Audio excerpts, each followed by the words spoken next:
কালকে পয়লা বৈশাখ আমি চালাম মাত্র ও চা কালকে তো পয়লা বৈশাখ নাই নি ও মানুষে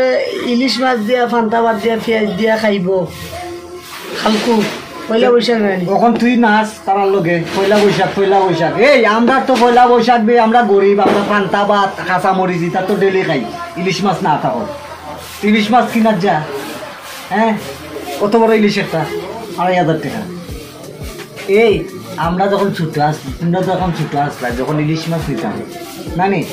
এক বাড়িতে রান্নায় 7 বাড়ির মানুষে কইতে পারতো মুখের বাড়িতে ইলিশ মাছ খাইছি আর এখন ইলিশের ফ্যাক্টরি থামাই যা গন্ধ পাইছে কথা এখন আমি কইছি বাবা এসো হে বৈশাখ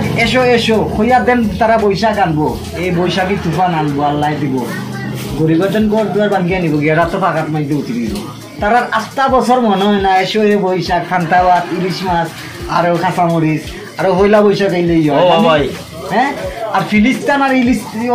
ইসরায়েল যে ঘটনা চলে কথা লইয়া কিচ্ছু মাথো না তোমরা আইচ্ছবর তাতে কালকে পয়লা বৈশাখ আমিও মারতে আসলাম রে বাবা ভাই পয়লা বৈশাখ হইলে তুই কি হইছে আমি কত গান কইয়া দিতে আমি বিপদে পড়লাম না মারতে গিতা তুই মা আতটা দেশ কোনবাই যার আর কেমনে কিতা করতে কেমনে বাঁচতে হ্যাঁ ইবাই দিতেন মুসলমান সকল মারিয়া সরকার করলার বাংলাদেশ তো যা পারে তারা ইয়া করে হ্যাঁ ইটা ব্যাপারে মা ইটা মানুষের লোকে মা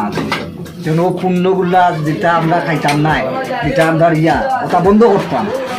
কিতা করছে আমিও কথা মারতে আসলাম রে পয়লা বৈশাখ বছরের পয়লা দিন বৈশাখ আইছে মারতেছি না রে বাবা ফাফ করছি এটা জাগি ও যাবে ইসরায়েলি দালালেরা হুশিয়ার সাবধান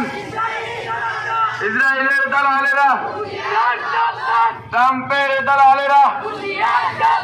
আমেরিকার দালালেরা